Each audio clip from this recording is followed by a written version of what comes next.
सभी भक्तजनों को जय माता दी। दुर्गा सप्तशती की कथा अध्याय 5 और 6। देवताओं द्वारा देवी की स्तुति। महर्षि मेघा ने कहा, पूर्व काल में शुंभ और निशुंभ नामक असुरों ने अपने बल के मंद से इंद्र का त्रिलोक और राज्य यज्ञों के भाग को छीन और दोनों इसी प्रकार सूर्य, चंद्रमा, धर्मराज और वरुण के अधिकार को भी छीन कर स्वयं ही उनका उपयोग करने लगे। वायु और अग्नि का कार्य भी स्वयं वही करने लगे। इसके पश्चात उन्होंने जिन देवताओं का राज्य छीना था उनको अपने अपने स्थान से निकाल दिया। इससे अधिकार छीने हुए तथा दैत्य द्वारा निकाले हुए देवता अपराजित देवी का स्मरण करने लगे कि हे देवी, आपने हमको वर दिया था कि मैं तुम्हारी संपूर्ण विपत्तियों को नष्ट करके रक्षा करूंगी। ऐसा विचार कर सब देवता हिमालय पर गए और उन्होंने भगवती विष्णु माया की स्तुति करने लगे। देवताओं ने कहा, हे देवी, तुम्हें नमस्कार है, शिवा को नमस्कार है, प्राकृतिक और भद्रा को नमस्कार है। हम लोग रौद्र, नित्या और गौरी को नमस्कार करते हैं। ज्योति अस्नाईमयी, चंद्र रूपिणी और सुख रूपा देवी को निरंतर नमस्कार है। शरणागत को कल्याण करने वाली वृद्धि और सिद्धि रूपा देवी को हम बारंबार नमस्कार करते हैं।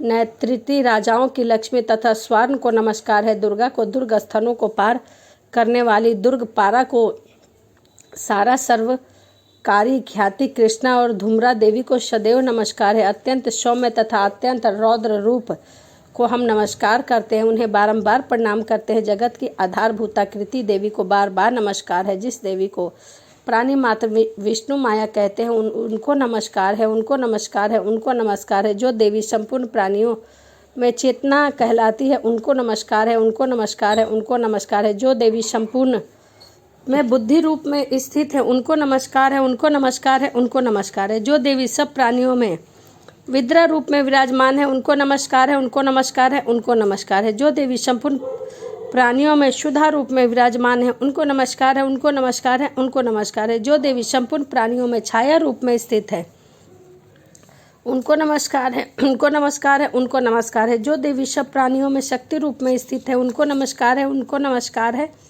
उनको नमस्कार है। जो देवी संपूर्ण प्राणियों में त्रिना रूप में स्थित है उनको नमस्कार है, उनको नमस्कार है, उनको नमस्कार है। जो देवी सब प्राणियों में शांति रूप में स्थित है उनको नमस्कार है, उनको नमस्कार है, उनको नमस्कार है। जो देवी सब प्राणियों में जाति रूप में स्थित है उनको नमस्कार है, उनको नमस्कार है, उनको नमस्कार है। जो देवी सब प्राणियों में लज्जा रूप में स्थित है उनको नमस्कार है, उनको नमस्कार है, उनको नमस्कार है। जो देवी सब प्राणियों में शांति रूप में स्थित है उनको नमस्कार है, उनको नमस्कार है, उनको नमस्कार है। जो देवी संपूर्ण प्राणियों में श्रद्धा रूप में स्थित है उनको नमस्कार है, उनको नमस्कार है, उनको नमस्कार है। जो देवी संपूर्ण प्राणियों में कांति रूप में स्थित है उनको नमस्कार है, उनको नमस्कार है, उनको नमस्कार है। जो देवी सब प्राणियों में लक्ष्मी रूप में स्थित है उनको नमस्कार है, उनको नमस्कार है, उनको नमस्कार है। संपूर्ण प्राणियों में वृत्ति रूप में स्थित है उनको नमस्कार है, उनको नमस्कार है, उनको नमस्कार है। जो देवी सब प्राणियों में स्मृति रूप में विराजमान है उनको नमस्कार है, उनको नमस्कार है, उनको नमस्कार है। जो देवी सब प्राणियों में दया रूप में स्थित है उनको नमस्कार है, उनको नमस्कार है, उनको नमस्कार है। जो देवी सब प्राणियों में सृष्टि रूप में स्थित है उनको नमस्कार है, उनको नमस्कार है, उनको नमस्कार है। जो देवी संपूर्ण प्राणियों में मातृ रूप में स्थित है उनको नमस्कार है, उनको नमस्कार है, उनको नमस्कार है। जो देवी संपूर्ण प्राणियों में शांति रूप में स्थित है उनको नमस्कार है, उनको नमस्कार है, उनको नमस्कार है। जो देवी समस्त जीवों की इंद्रियों की स्वामिनी है तथा संपूर्ण प्राणियों में नित्य व्यापक रहती है उनको नमस्कार है, उनको नमस्कार है, उनको नमस्कार है।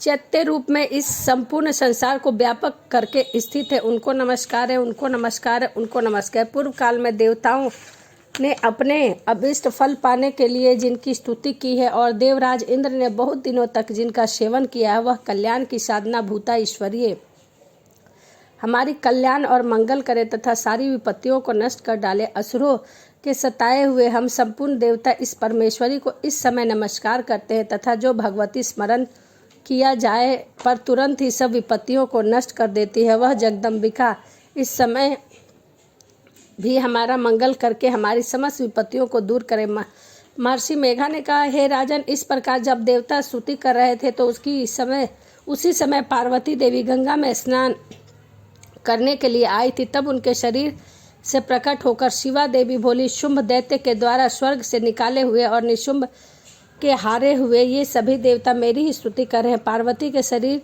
से अंबिका निकली और इससे संपूर्ण लोक में कौशिकी के नाम से जानी गई। कौशिकी के प्रकट होने के पश्चात पार्वती देवी का शरीर का रंग काला हो गया और वह हिमालय पर रहने वाली कालिका देवी के नाम से प्रसिद्ध हुई। फिर शुंभ और निशुंभ के दूत चंडमुंड वहां आए और उन्होंने परम मनोहर रूप वाली अंबिका देवी को देखा। फिर वे शुंभ के पास जाकर बोले, महाराज, एक अत्यंत सुंदर स्त्री हिमालय को प्रकाशित कर रही है। वैसा रंग आज तक हमने किसी स्त्री को नहीं देखा है।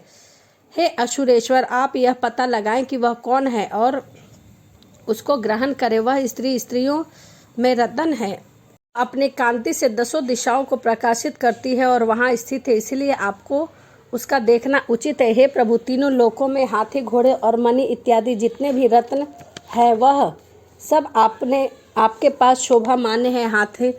हाथियों के रतन रूप एरावत हाथी और उच्च श्रवा नामक घोड़ा तो आप इंद्र से ले ही आए हैं। हंसों द्वारा जुता हुआ विमान जो कि ब्रह्मा जी के पास था वह भी आपके पास है। और महापद नामक खजाना आपने कुबेर से छीना था। समुद्र ने आपको खिले हुए फूलों की किंजकलियां नामक माला दी थी। वरुण का कंचन की वर्षा करने वाला छत्र आपके पास है। रथों में श्रेष्ठ प्रजापति का रथ भी आपके पास है। हे दैत्येंद्र, मृत्यु के उत्क्रांतिदा नामक शक्ति भी आपने छीन ली और वरुण का पाश भी आपके भ्राता निशुंभ के पास है। समुद्र से पैदा होने वाले सब प्रकार के रतन भी आपके भ्राता निशुंभ के अधिकार में है, जो अग्नि में न जल सके। ऐसे भी 2 वस्त्र अग्निदेव ने आपको दिए हैं दैत्यराज। इस प्रकार सारी रतन रूपी वस्तुएं आप संग्रह कर चुके हैं, तो आप इस कल्याण में स्त्री को रतन रूपी अनुपम स्त्री आप क्या नहीं ग्रहण करते हैं? महर्षि मेघा बोले, चंडमुंड का यह वचन सुनकर शुंभ ने विचार किया कि सुग्रीव को अपना दूत बनाकर देवी के पास भेजा जाए। प्रथम उसको सब कुछ समझा दिया और कहा कि वहां जाकर तुम उसको अच्छी तरह से समझाना और ऐसा उपाय करना जिससे वह प्रसन्न होकर तुरंत मेरे पास दौड़ी चली आए। भली भांति समझा कर कहना। दूत सुग्रीव पर्वत के उस रमणीय भाग में पहुंचा जहां देवी रहा करती थी। दूत ने कहा, हे देवी, दैत्य का राजा शुंभ और जो इस समय तीनों लोकों का स्वामी है, मैं उसका दूत हूँ और यहाँ आपके पास आया हूँ। संपूर्ण देवता उसकी आज्ञा एक ही स्वर में मानते हैं। जो कुछ उसे कहना है सो सुने। उसने कहा, उस समय संपूर्ण त्रिलोक मेरे वश में है और संपूर्ण योगों के भाग को पृथक पृथक कर मैं ही देख रहा हूँ। तीनों लोगों में जितने श्रेष्ठ रतन है वह सब मेरे पास है। देवराज इंद्र का वाहन ऐरावती मेरे पास है, जो मैंने उनसे छीना था। उच्च श्रवा नामक घोड़ा जो क्षीर सागर के मंथन करते समय प्रकट हुआ था, वह भी उस समय मेरे पास है। उसे देवताओं ने मुझे समर्पित किया था। हे सुंदरी, इसके अतिरिक्त और भी जो रतन आभूषण पदार्थ देवताओं के पास थे वह सब मेरे पास है। हे देवी, मैं तुम्हें संसार की स्त्रियों में रतन मानता हूँ, क्योंकि रत्नों का उपयोग करने वाला मैं ही हूँ। हे चंचल कटाक्ष वाली सुंदरी, अब यह मैं तुझ पर छोड़ता हूँ कि तू मेरे साथ या मेरे भाई महाप्रकर्मी निशुंभ की सेवा में आ जाओ। यदि तुम मुझे बरेगी तो मुझे अतुल्य महान ऐश्वर्य की प्राप्ति होगी। अतः तुम अपनी बुद्धि से यह विचार कर मेरे साथ चलो। महर्षि मेघा ने कहा, दूत के ऐसा कहने पर संपूर्ण जगत का कल्याण करने वाली भगवती दुर्गा मन ही मन मुस्कुराई और इस प्रकार कहने लगी। देवी ने कहा, हे दूत, तू जो कुछ कह रहा है वह सत्य है, इसमें किंचित भी झूठ नहीं है। शुंभ इस समय तीनों लोकों का स्वामी है और निशुंभ उसी की तरह पराक्रमी है, किंतु इसके संबंध में मैं प्रतीक्षा कर चुकी हूँ, उसे मैं कैसे झुठला सकती हूँ? अतः तू मैंने जो प्रतीक्षा की है उसे सुन। जो मुझे युद्ध कर लेगा और मेरे अभिमान को खंडित करेगा तथा बल में मेरे समान होगा, वही मेरा स्वामी होगा। इसीलिए शुंभ अथवा पराक्रमी निशुंभ यहाँ आवे और युद्ध में जीत कर मुझसे विवाह कर ले जाए। इसमें भला देर की क्या आवश्यकता है? दूत ने ऐसा कहा, देवी, तुम अभिमान से भरी हो, मेरे सामने तुम मेरी बातों को न करो, इसीलिए त्रिलोकी ने मुझे तुम्हारे पास यहाँ भेजा है। ऐसा कोई दिखाई नहीं देता जो शुंभ और निशुंभ के सामने ठहर सके। हे देवी, अब अन्य देवताओं में से कोई शुंभ और निशुंभ के सामने युद्ध नहीं कर सकता तो फिर तुम जैसी स्त्री उनके सामने रणभूमि में कैसे ठहर सकोगी। जिस शुंभ आदि असुरों के सामने इंद्र आदि देवता नहीं ठहर सके तो तुम अकेली स्त्री उसके सामने कैसे ठहर सकोगी। अतः तुम मेरा कहना मानकर उनके पास चली जाओ, नहीं तो जब वह तुम्हें केस पकड़कर घसीटते हुए यहाँ से ले जाएंगे तो तुम्हारा गौरव नष्ट हो जाएगा। इसीलिए तुम मेरी बात मान लो। हे देवी, जो कुछ तुमने कहा है ठीक है। शुंभ और निशुंभ बड़े बलवान हैं, लेकिन मैं क्या कर सकता हूँ, क्योंकि मैं बिना विचार प्रतीक्षा कर चुकी हूँ। इसीलिए तुम जाओ और मैंने जो कुछ कहा है वह सब आदरपूर्वक सुरेंद्र से कह दो। इसके पश्चात जो वे उचित समझे वही करे।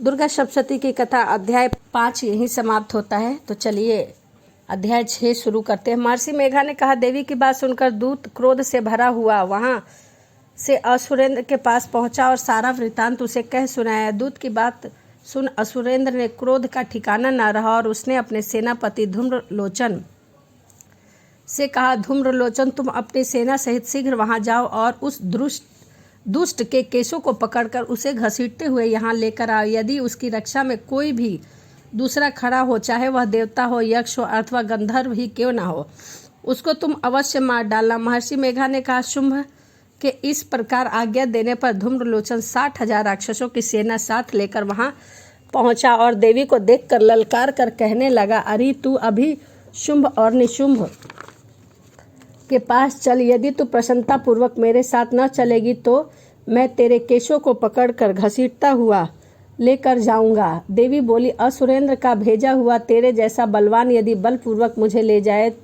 तो ऐसी दशा में मैं तुम्हारा कर ही क्या सकती हूँ। महर्षि मेघा ने कहा, ऐसा कहने पर धूम्रलोचन उसकी ओर लपका, किंतु देवी ने उसे अपने हुंकार से ही भस्म कर डाला। यह देखकर असुर सेना क्रोधित होकर देवी की ओर बढ़ा, परंतु अंबिका ने अपने तीक्ष्ण बाणों से उसकी शक्तियां और फर्शों की वर्षा आरंभ कर दी। इतने में देवी का वाहन भी अपनी ग्रीवा से बालों को झटकता हुआ बड़ी भारी शब्द करता हुआ असुर सेना में कूद पड़ा। उसने कई असुरों को अपने पंजों से, कई को अपने जबड़ों से, कई को धरती पर फटकार कर, कई को अपने दाढ़ी से घायल कर कर मार दिया। उसने अपने नखों से कई असुरों के पेटों को फाड़ डाले और असुरों का तो केवल थप्पड़ मारकर ही सिर धड़ से अलग कर दिया। कई असुरों की भुजाएं और सिर तोड़ डाले और गर्दन के बालों को हिलाता हुआ उसने कई असुरों को पकड़कर उसके पेट फाड़कर उसका रक्त पी डाला। इस प्रकार देवी के उस महाबल सिंह ने क्षण भर में ही असुर सेना को समाप्त कर दिया। शुंभ ने जब यह समाचार सुना कि देवी ने धूम्रलोचन असुर को मार डाला है और उसके सिंह ने सारी सेना का संहार कर डाला, तब उसे बड़ा क्रोध आया। क्रोध के मारे उसके होठ फड़फड़ाने लगे और उसने चंड और मुंड नामक महाअसुरों को आज्ञा दी कि हे चंड, हे मुंड, तुम दोनों अपने साथ एक बड़ी सेना लेकर वहां जाओ और उस देवी के बाल को पकड़कर घसीटते हुए बांधकर तुरंत यहाँ लेकर आओ। यदि उसको यहाँ लाने में किसी प्रकार का संदेह हो तो अपनी सेना सहित उससे लड़ते हुए उसको मार डालो और जब वह दुष्ट और उसका सिंह दोनों मर जावे तब भी उसको बांधकर यहाँ ले आना। दुर्गा सप्तशती की कथा अध्याय 6 यहीं समाप्त होता है। अगली वीडियो में मैं आपके साथ 7 और 8 अध्याय 7 और 8 शेयर करूँगी। इसी के साथ मिलते हैं अगली वीडियो में। जय माता दी, राधे राधे।